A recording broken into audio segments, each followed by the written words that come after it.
దేవానికి వందనాలు స్తోత్రాలు. తండ్రి నీ సజీవంతో నడిపించండి. నీ వాక్యములో ప్రభా నా నోట నాయన ప్రభా నీ మాటలు పలికించండి.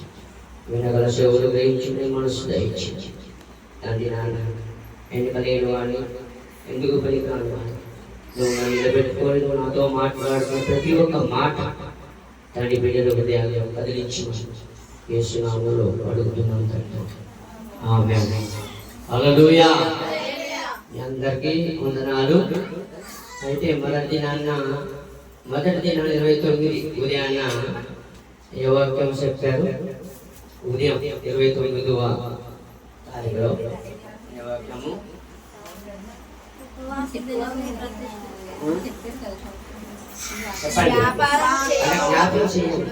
వ్యాపారం చేయకూడదు, గొడవ పడకూడదు, కఠినమైన పనులు చేయించకూడదు. తర్వాత రక్షింపని ఇంటినట్లు యెహోవా హస్తము కుర్చ కాలేదు, ఆయన చెవులు మందం కాలేదు. దేవుని నామమున స్తోత్రం. మొదటి మాట అంటే ఉపవాసము ప్రతిష్ఠించుడి అన్న మొదటి రోజు. అది యెహోవాను ప్రతిమలాడుకోవాలి. రెండోదేమో ఏమన్నాడు? ఉపవాస ప్రార్థన ఉన్నప్పుడు వ్యాపారము ఏ పని కఠినముగా చేయించుకోకూడదని. తర్వాత ఏమనంటే విశ్వాసముతో అడగాలి. విశ్వాసంతో అడగాలి. ఎప్పుడు? మంగళవారం ఉదయం నుండి సాయంకాలం వరకు జరిగిన కూటంలో విశ్వాసంలో అడగాలి. ఎక్కడ? హెబ్రీ రాసిన పత్రిక 11:1 విశ్వాసంతో అడిగినప్పుడు మత్తయి సువార్త 7:7 మనం నమ్మకముతో అడగాలి. తర్వాత సాయంకాలంలో ఏమని? మనం ముఖ రూపము ప్రార్థన చేస్తున్నప్పుడు మనం ముఖ రూపము దేవుని నామమున స్తోత్రం. అలాగే దర్శనం, పరలోక దర్శనము చూడాలి. ఆత్మ బలము పొందుకోవాలి. అలాగే మొత్తానికి లూకాసు అధ్యాయం 22లో రక్షకుడు మన కోసం కావాలి అని ఈ 2 రోజులు తిరుగున దేవుడు సేవకులతో మాట్లాడారు. దేవుని నామమున స్తోత్రం. అయితే ఇప్పుడు మనము వాక్యంలో ఉండే మత్తయి సువార్త 7:7 ఏమంటున్నాడంటే అడుగుడి ఇవ్వబడును, వెతుకుడి మీకు దొరుకును. దేవుని నామమున స్తోత్రం. చాలు. అడుగుడి మీకు ఇవ్వబడును, వెతకండి మీకు దొరుకును. దేవుని నామమున స్తోత్రం. మనం ఎక్కడ ఎదగాలి, ఎక్కడ అడగాలి అంటే దేవుని సన్నిధిలో అడగాలి. ఎక్కడ అడుగుతున్నాము, ఎక్కడ వెతుకుతున్నాము అంటే దేవుని సన్నిధిలోనే అడగాలని ప్రభు తెలియజేస్తున్నాడు. అలాగే లూకాసు వార్త 11 చూద్దాము. లూకాసు వార్త 11:9 చూడండి.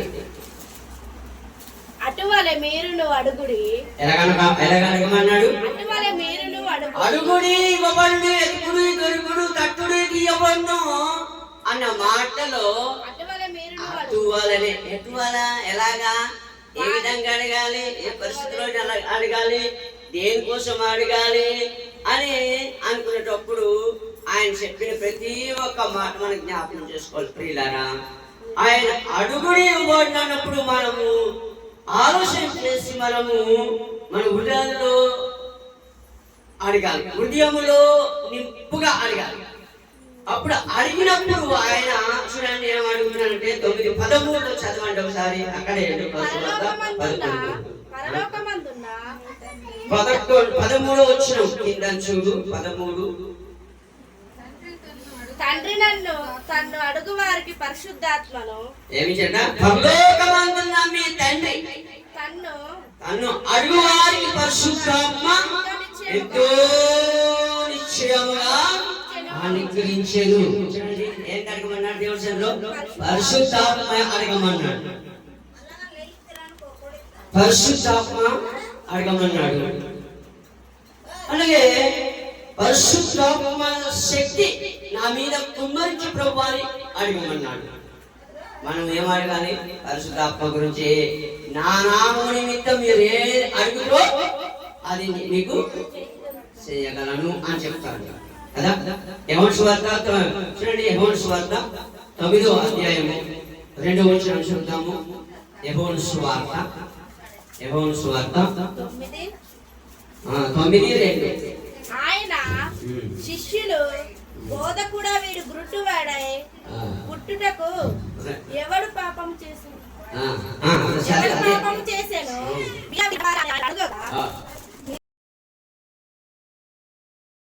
పాపము చేయగా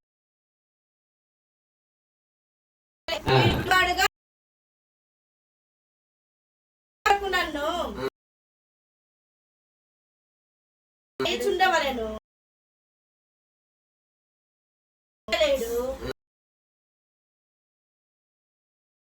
చెప్పాను.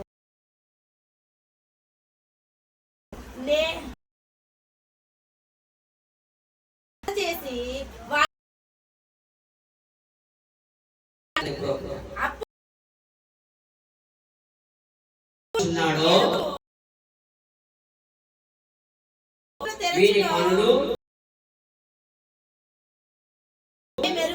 మెరుగము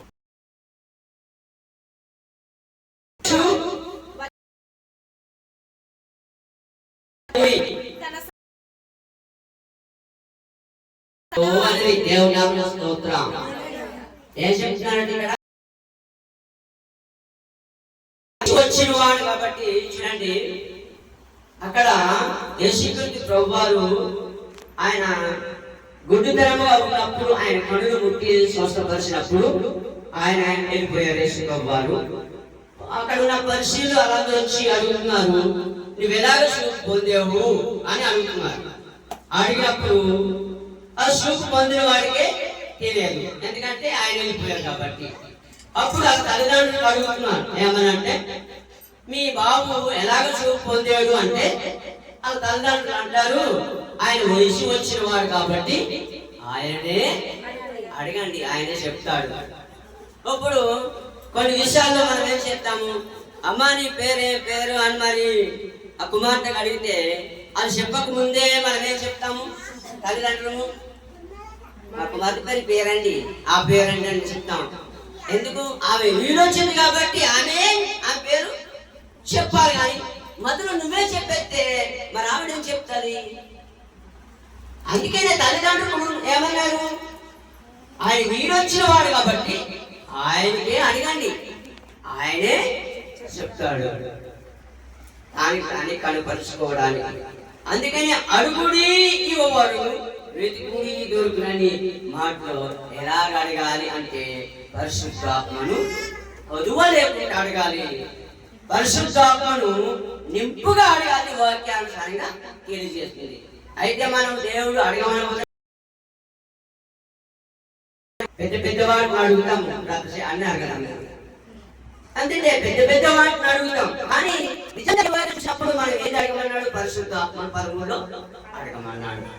పరిశుద్ధాత్మ అడగండి. వాక్యం లేఖనాల్లోనే మనం పరిశుద్ధాత్మను అడిగితే ఆయన తెలుసు ఏమి ఇవ్వాలో,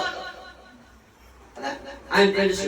చూడండి అదే మాటలో 15:7 వచనంలో యోహాను సువార్తలోనే 15:7 ఏమన్నాడు?